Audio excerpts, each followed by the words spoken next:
Man, fuck this Knicks game. I just watched Caitlin Clark pull up from 40 casually to break the record. I almost want to talk about this Iowa game because that was insane. She needed 8 entering the night. Welcome to the show. She got that within the first, 2 minutes of the game. She breaks the record when she pulls up from the logo. She gets to the rim, finishes through an M1. And like the next time down, she pulls up, gets hit at the 3-point line, probably just as far as it was when she broke the record, knocks down the shot in an incredible 4-point play. And she's on her way to shatter the over-under from tonight's game, which I have her at 37.5 over. This chick is unbelievable, and she's going to save women's basketball. She's going to save the WNBA. That was insane. I just got done watching most of the first half of that Iowa-Michigan game, and Caitlin Clark is like, there's a reason I'm a big fan of her. She is unbelievable, man, and she's fun to watch. That whole Iowa team's good, but she is just, that was incredible.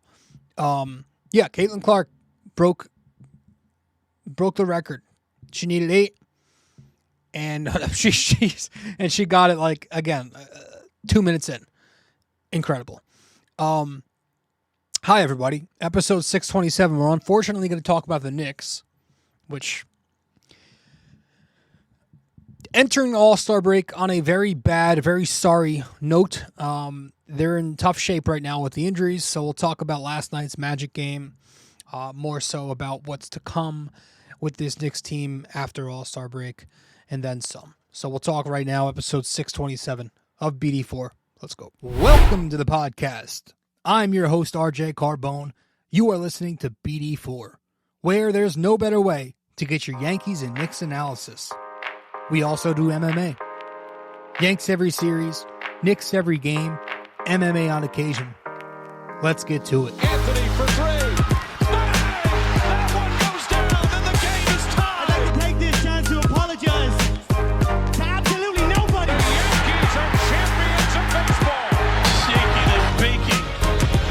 On the neophyte. Trying to close the show. She was doing a great job of feeding. That is it. Over.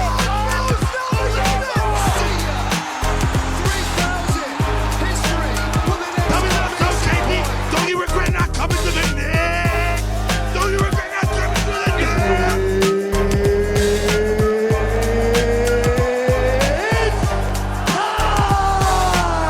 Game over. World Series over. Yankees win. The Yankees win. All right. So let's do it, man. Let's get right into this episode. 627. Welcome to the show. I'm your host, RJ Carbone. You are listening to episode 627 of BD4, where there's no better way to get your Yankees and Knicks analysis. We also do MMA, Yanks every series, Knicks every game, MMA on occasion. Talking New York Knicks in this episode, and the Knicks took a tough loss against the Magic last night in Orlando at MSG South.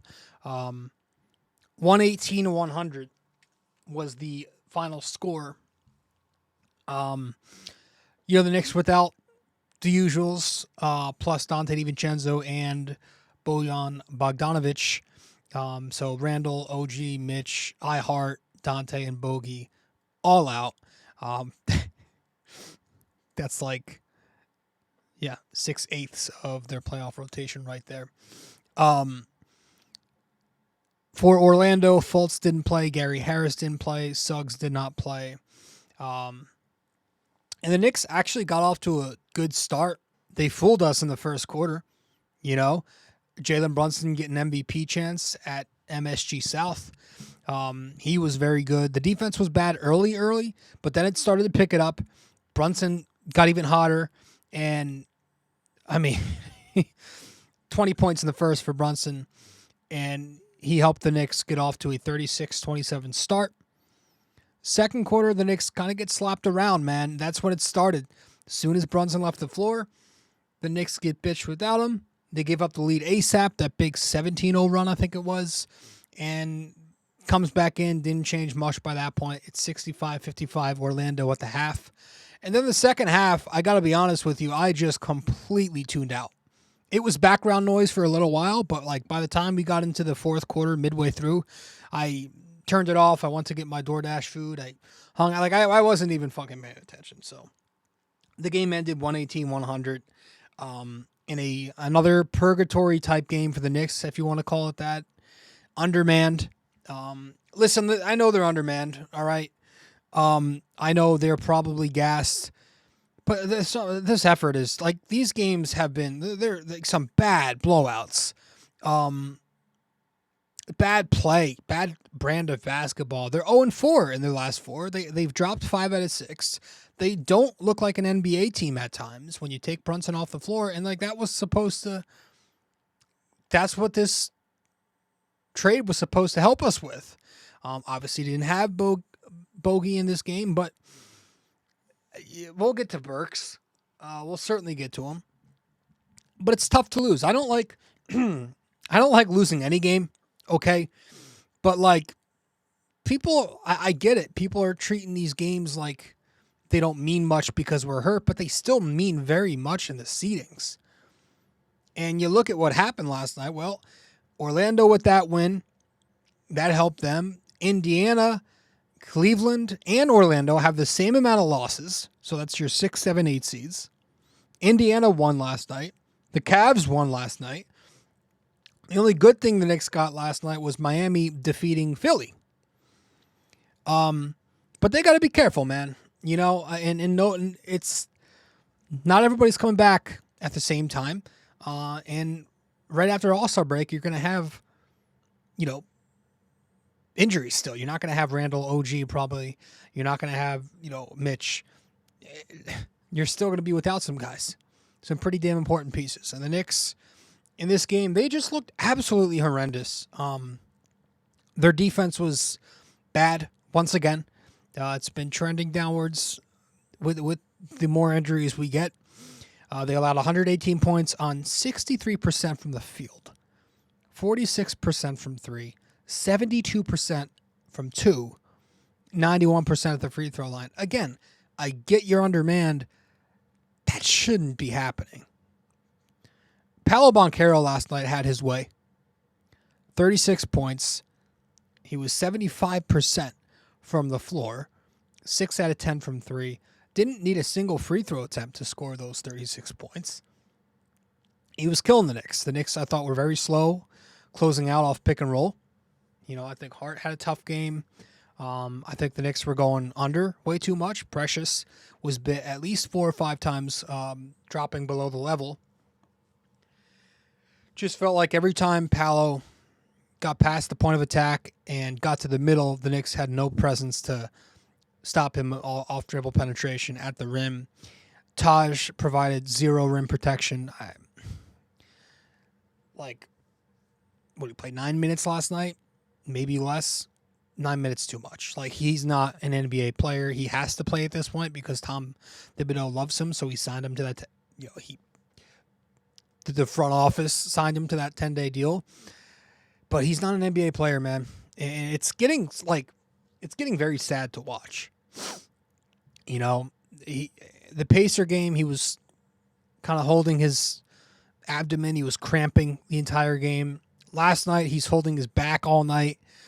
He's hauling ass going up and down. He's got no more cardio. He can't get above the rim. It's tough to watch him, and I cringe every time he has minutes. Not the same player he was when he helped us in the We Here season. Jericho Sims, I actually thought he was like the only Nick Big to do a decent job on Paolo. Even though he was like, Paolo's just too good, and he beat Jericho with dribble moves and fakes to create separation anyway. But I didn't think Sims was terrible, but for the most part, the Nick Bigs had issues. The Knicks' second unit had trouble stopping ball handlers.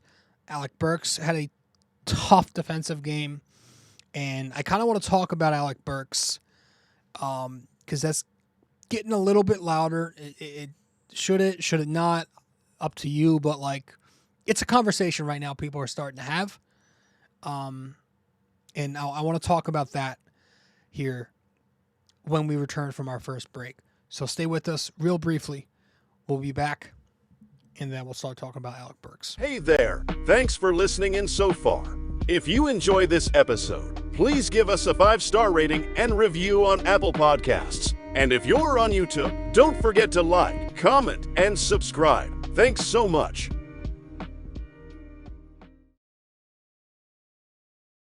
All right, welcome back to the show. I'm your host, RJ Carbone. Alec Burks, people are concerned. I'm a little concerned. He was very bad in this game. With the Knicks this year. So far, he's not been good. His best game was his first game, but that was like when he scored 15 of his 22 points in garbage time. But so far with the Knicks, across 3 games, he scored a total of 40 points on 38 shots. He's shooting 30% from 2. Only has 3 assists in each of these games, total, versus 5 total turnovers. And he is so far a minus 35. Net negative. So, watching him, like, Alec Burks' pick and rolls are going nowhere right now. There's so much dribbling, so much dribbling and unnecessary isolations. I don't know what he's thinking out there. He's taking bad contested shots, out of rhythm shots, heat checks. He's settling, right? He's not even attacking closeouts, putting the ball on the floor and slashing. Like that was never a big part of his game. But at least like in his first tenure with the Knicks, he would keep the defense honest by getting to the rim every now and then. Settling a lot. Like the very second that Brunson left the floor to begin the second quarter, Burks with the second unit, you saw the issues. Orlando goes on that 17-0 run, and they never looked back from there. And it was just very reminiscent of the 2021-22 Alec Burks that we saw, his second year before he parted.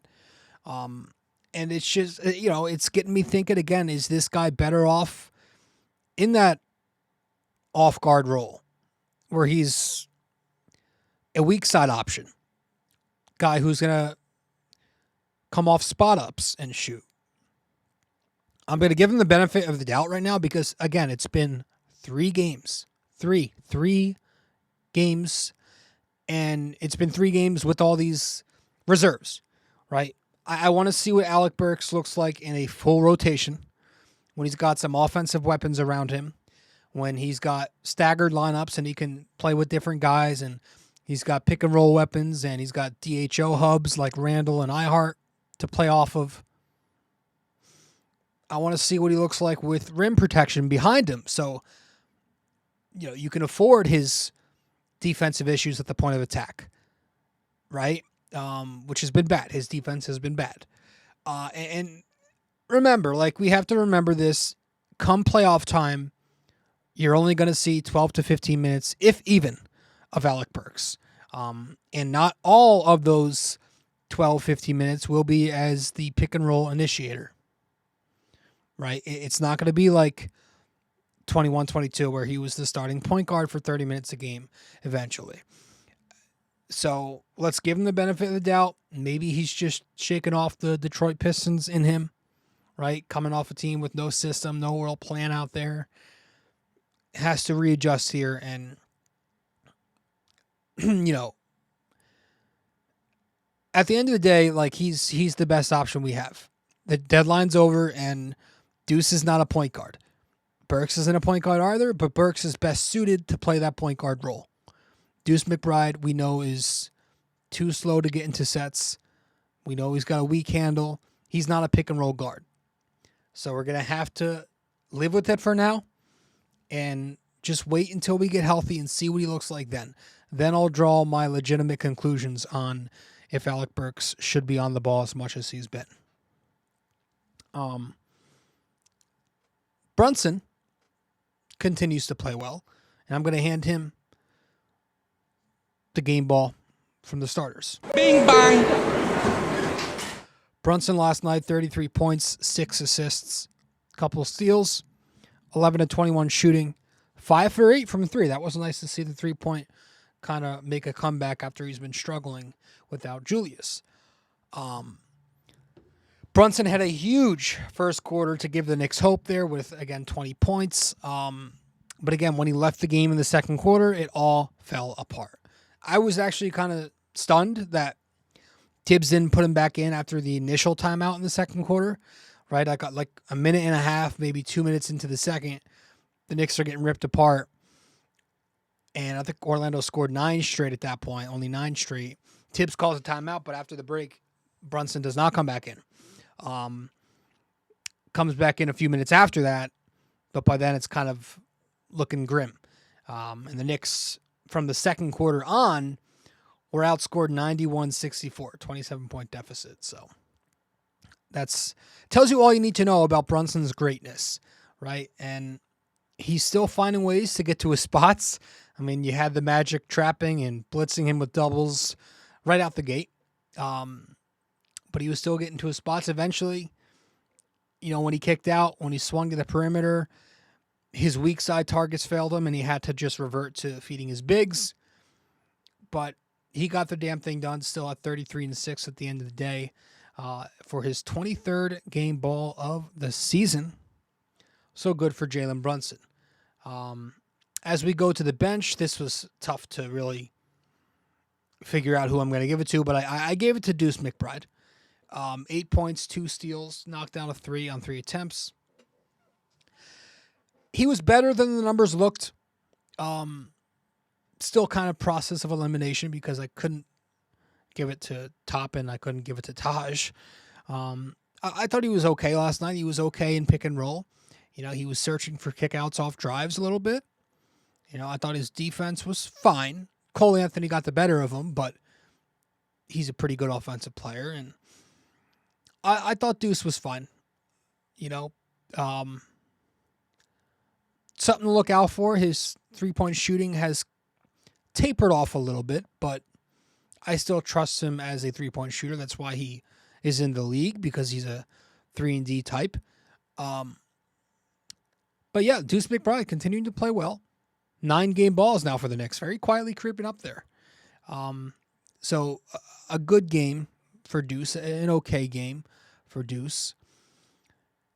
I kind of want to go from point guard to center, because this is a conversation that's also getting louder at the moment. And I want to talk about this conversation. I want to bring this topic up for a couple minutes here before, right after we return from our second break, regarding the big man rotation and what to do in the summer. Stay with us. We'll talk more about that in 1 second. You can follow us on social media as well. On Instagram, we're at BD4Pod and at Rob J. Carbone. On X, we're at BD4Pod and at RJCBD4. And on Facebook, we're BD4.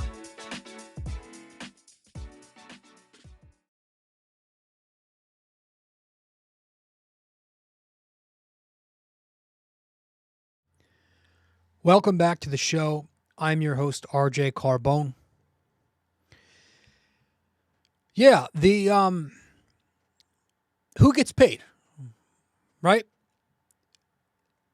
Like when Mitch went down, Isaiah Hartenstein was playing, and he still is. He's playing so well, he's kind of making Mitch look a little expendable.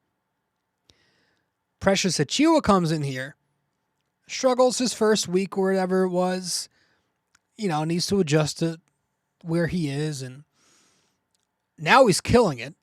He's on a tear. He's getting starters minutes. He's getting 40-plus minutes a night now, and he's making Isaiah Hartenstein look expendable. Like, the kid's playing his ass off. He had 23 points last night, 14 rebounds, 5 assists.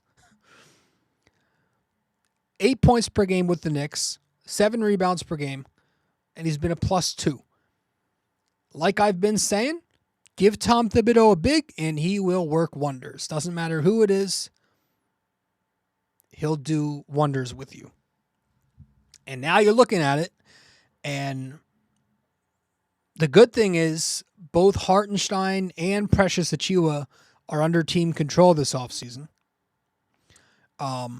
With iHeart, the Knicks can use his bird rights and pay him, I think, $16 million a year is going to be something what the salary is. With Precious, the Knicks can match whatever offer he gets. Maybe the Knicks can acquire him in a sign-and trade because personally, listen, like, the Knicks have to get their cap situation under control. They're, very close. Like, they're trying hard to stay under the tax, and you can't tie up all this money into 3 big men. I think what's going to happen, we've mentioned this plenty, Mitchell Robinson probably gets moved this summer. I think this has been coming. You've been hearing about this for a little here and there, but like the current front office doesn't even value their own picks. Why would they value a pick from the previous regime? Leon Rose is definitely going to go star chasing this summer. Mitchell Robinson's making decent sized money, and it's a team friendly descending contract, so it can be used. And with the Knicks looking for that star, you've been hearing the Donovan Mitchell rumors ever since he was really moved to Cleveland. There are reports that came out earlier today. By the way, today, as I'm recording this, it's Thursday, the 15th February, that Zion Williamson and Brandon Ingram will probably be split up this summer. That was a report that came out today by NBA Central. So I'm very curious. I'm really curious to see where Precious fits on this team because he's best as a backup 4, right? He's not a 5 in any way. He's way too undersized. He's best in a switch everything defense. When everybody's healthy, if everybody gets healthy, what role does Precious have? Right? And we'll talk about that in a second when we go over the rotations and what to expect in the rotations when everybody's healthy. And like I keep saying, if it is for me. Like, listen, my current viewpoint as a natural pessimist, it's hard for me to get very high on this team right now, like regarding 2024. It's just like going from the ultimate high in January to now the ultimate low for, obviously relatively speaking, regarding this season. Like, it's just been a polar opposite. We were on top of the world in January, right? Even the first couple days of February, we win 15 out of 17, 9 in a row. And like, wow, things were amazing.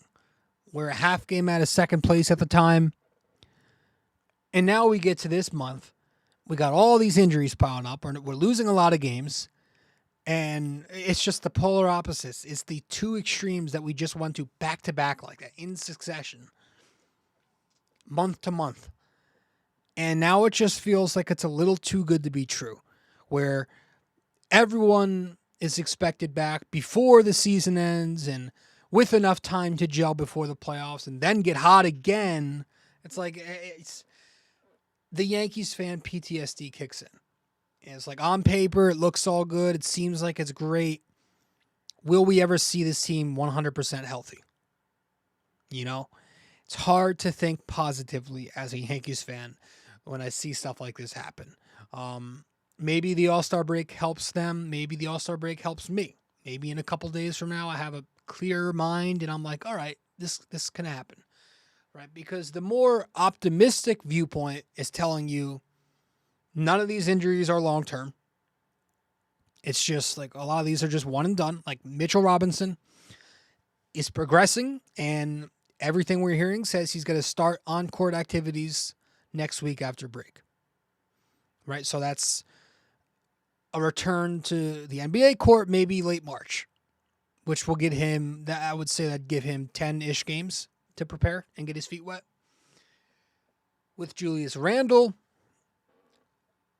he's expected to be reevaluated February 22nd. That's a week from now, the third week. That's the third week when he's supposed to get reevaluated, right? It's also the very day the Knicks return from break and play Philly in Philly. Today is actually the 2-week mark, and reports say that the Knicks executives are pretty confident and excited about him making a return. So that's good. So let's say at worst, it's an early March return for Julius. OG Anunoby, you're not getting a ton of updates there, but that's because it seems like it's a basic procedure. He got the surgery. He's targeted to return a similar date as Randle, early March. And then you've got Isaiah Hartenstein, Bojan Bogdanovic, and Dante DiVincenzo. They're all expected to be back by that Philly game on the 22nd. iHart is obviously the most concerning of those three. He's just going to have to maintain that Achilles the rest of the season. But the other two, I think were more just precautionary and fine. They'll be back. So that's like the optimistic viewpoint, is that everybody will be back by those times. And I don't really want to get into, like, is it Tibbs' fault? Because we've already gone over that. Is it nobody's fault? Like, it's a little bit of both. Right? I think the Randle injury, the Mitch injury, the OG Anunoby injury, the Bojan injury, none of that is on Tibbs. I think those are freak accidents. You know, I think Randle, late in the game, double figures, I get that. It's against the Heat. You're on national TV. It's modern NBA. You're trying to fucking win this thing. Anything it takes. I'm not blaming Tom Thibodeau for that. And then the Anunoby injury, the Bojan injury, they've dealt with this same injury. OG had the elbow problems earlier this season. And Bojan, before he was moved to the Knicks, just before he was traded to the Knicks, sat out a couple games with calf injuries. And then Mitch was a freak accident. Like, the two that you can pin on Tom Thibodeau and say it's Tom Thibodeau related are the overuse injuries with Dante DiVincenzo and Isaiah Hartenstein, right? The hamstring and the Achilles. And it's not so much the total minutes they're playing. It's kind of like the minutes pattern, right? Playing these guys a quarter and a half straight, right? So I get some of it, man. I don't think it's all on Tom Thibodeau. Sorry. So, like, I think I wonder what future rotations are going to look like. I'm sure many other would love to see a 10-man when everybody's healthy, right? Now, you look at the longer term injuries, like OG, Randle. Let's say they don't both return at the same time. Let's say, like, if one of OG or Randle are back first, the rotation probably goes to 9. Right? Your first unit is going to be Brunson, Dante, Hart, OG or Randle, and then iHart. And then your second unit will feature Burks, Deuce, Bogey, and Precious, with your 10th man being Jericho. Now, when both Randle and OG are back, and I'm having a feeling they're going to be back in early March, let's say. I have a feeling they're going to be back around the same time, if they get back. I think it's still going to be 9. I think it's Brunson, Dante, OG, Randle, iHart, obviously. And then your second unit, I have a feeling Tibbs is going to go Burks, Hart, Bogey, Precious. Yeah. And then your 10th man would be Deuce. But I really want them to try their best to play Deuce. Like, it's hard to justify sitting Deuce McBride. I would hope that Deuce is still ahead in the pecking order of Jericho Sims at that point. I don't love 3 big lineups, but I could definitely see Tibbs using Jericho as the 9.5 man because those lineups where he plays bigs together, they have worked, and you could probably justify it now that the Knicks have spacers and shooters even more. So I have a feeling it's going to be a 9-man when Randall and OG are back, and Deuce is going to be cut out. Or he'll be the 9.5 and won't get many minutes. I would love for him to run a full 10, trust me. But that's when it gets tough, because when everybody's healthy, if everybody gets healthy, you almost have to run 10. It's like, why wouldn't you want to use your depth, right? Because if we're talking to everybody, Randall, OG, Mitch, like, your first unit's going to be Brunson, DiVincenzo, OG, Randall, and let's say they ride with iHeart. Then your second unit, it's probably going to be Hart, Burks, Bogey, and Mitch. And then it's like, well, then you have 3 reserves you could use. Because sitting at the back end of that bench, not playing, would be Deuce, Jericho, and Precious. Right? So the good thing about being fully healthy, other than being fully healthy, is that you have depth at wing to not have to overuse Josh Hart. Hopefully Hart, who I consider a less is more type of player, gets closer to 20, 25 minutes than the 35, 40 minutes he's been playing. Right? And now you're going to have more spacing above the break next to Brunson actions. The defense can't help onto Brunson pick and roll. They can't hedge. But it still makes things complicated to find minutes for other guys. You're really just going to cut Deuce McBride out with how good his defense and his shot making has been? It's been so valuable to you. Precious Achiuwa, his rebounding, his switchability, his defense at 4 has been way too valuable to just cut out of the rotation. And then you talk about when the playoffs come and if they're healthy, it probably cuts down even more. That's when you're probably thinking that Burks and Bogey are going to lose some minutes and Tibbs goes to 8, 8.5. So it's a good thing to have depth. But I'm wondering if Tibbs is going to make the right moves.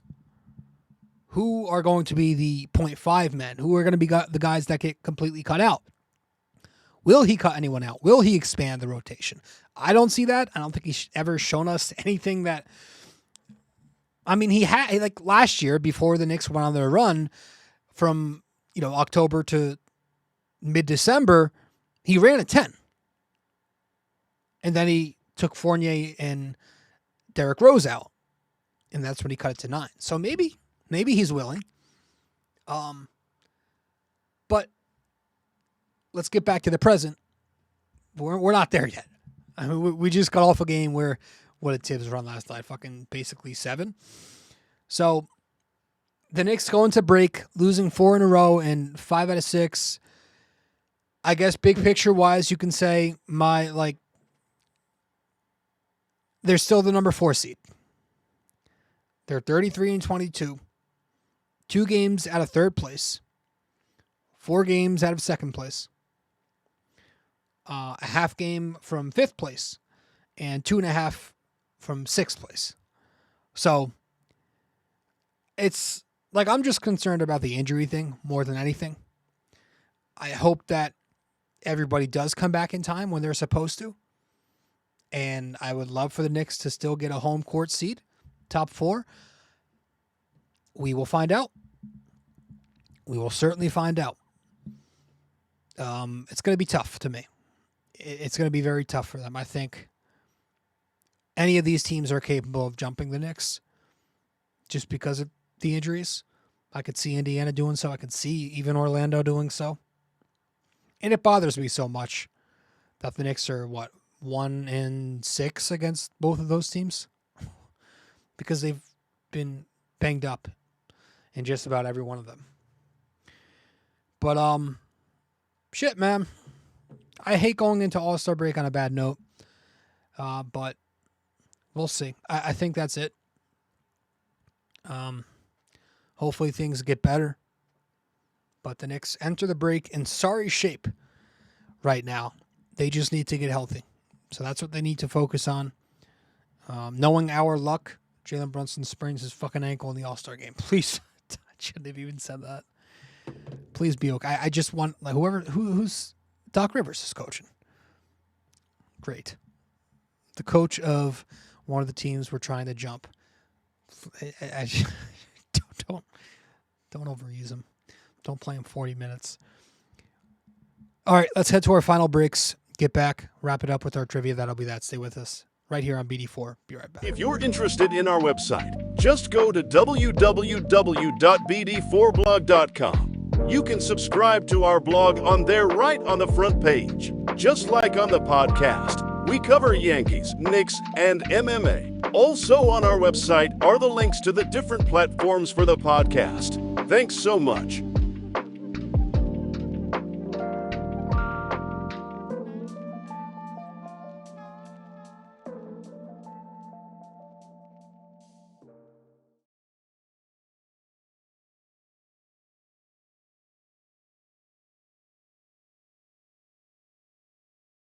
Studio 69 Productions is a podcast production agency created by Leo Rodriguez to allow content creators to market their podcast.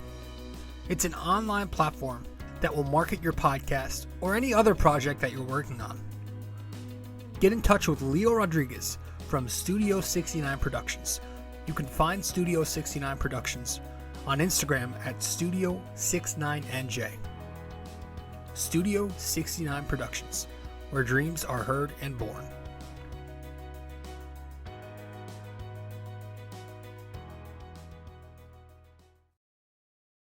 Thanks for listening to BD4, where there is no better way to get your Yankees and Knicks analysis. We also do MMA, Yanks every series, Knicks every game, and MMA on occasion.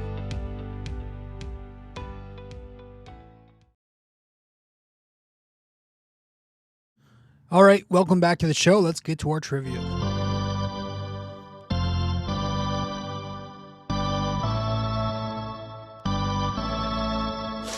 Okay, so for this episode, we will wrap this up with a true or false. True or false? It's been at least 10 years since the Knicks were swept by the Magic in a regular season series. Is that true or false? It's been at least 10 years since the Knicks were swept by the Magic in a regular season series. Let me know the answer. Let me know the answer wherever you can reach me here. Episode 627 is in the books. I'm your host, RJ Carbone. Thanks for tuning in. I appreciate it. And we will be doing some Yankees in the very near future. We're going to have some season preview episodes, some spring training talk coming very soon, hopefully with a guest or two, maybe 3. We're going to try to get a few guests on. So look forward in the coming weeks, week or 2, maybe coming days. I have to figure out my schedule, but very soon, this month for sure, talking New York Yankees as they start up camp and things start ramping up and guys are coming in and you know, certain guys look good. So we'll see what happens this year. So we'll be doing more Yankees in the coming episodes. Maybe, you know, during this All-Star break, we'll have something out for you. So look forward to that here on the podcast. But as for this episode of BD4, episode 627, I appreciate you tuning in. And that's all we got. Thank you. And I'll see you soon. This episode was brought to you by Anchor. Hey there! If you stayed the entire way through, we thank you immensely for it. We hope you enjoyed this podcast and that you come back for the next episode real soon. Don't forget to like, subscribe, comment, download these episodes, and share them with your friends as well.